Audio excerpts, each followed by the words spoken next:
Cost is a great question when it comes to forest certification. The cost can be both direct and indirect. The direct costs include paying for third-party audits, and some of the indirect costs are the time that it takes to develop a management plan and the expertise associated with maintaining certification, following the standards, and coordinating with third-party auditors. The American Tree Farm system, because we work with small-scale landowners, we've really designed our system to help accommodate small-scale landowners and break down those barriers to their participation.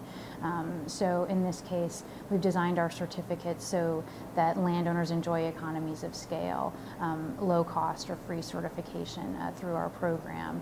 And because we work with our thousands of volunteer inspectors across the country, those inspectors have the expertise to help landowners navigate the certification world. So with Tree Farm, it really is a set of internationally recognized standards that are rigorous and undergo the rigors of third-party auditing, but we've been able to simplify them and make them appropriate for small-scale landowners and families so that they can engage in forest certification and be recognized for their stewardship.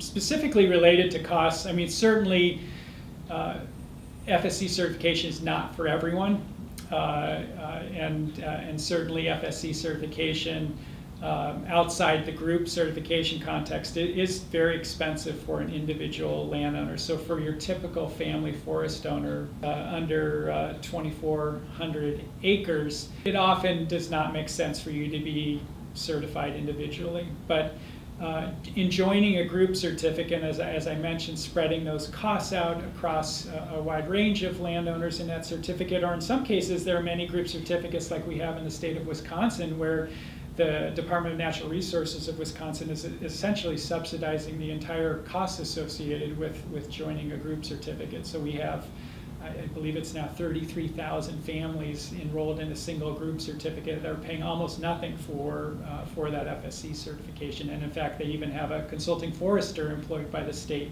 to work with them on their management plans and help arrange for meeting the FSC standards.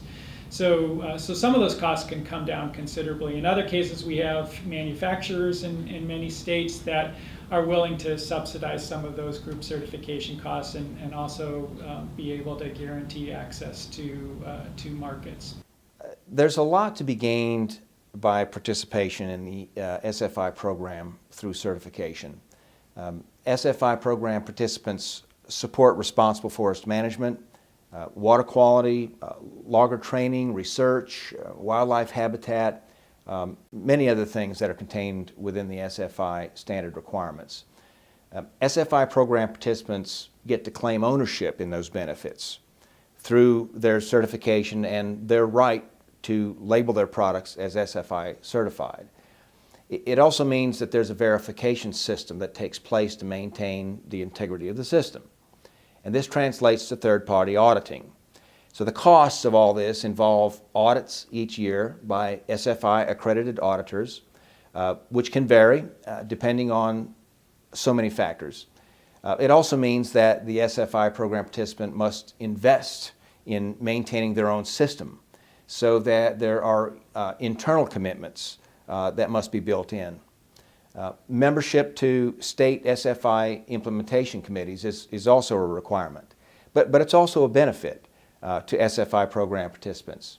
So there may be dues associated with those memberships.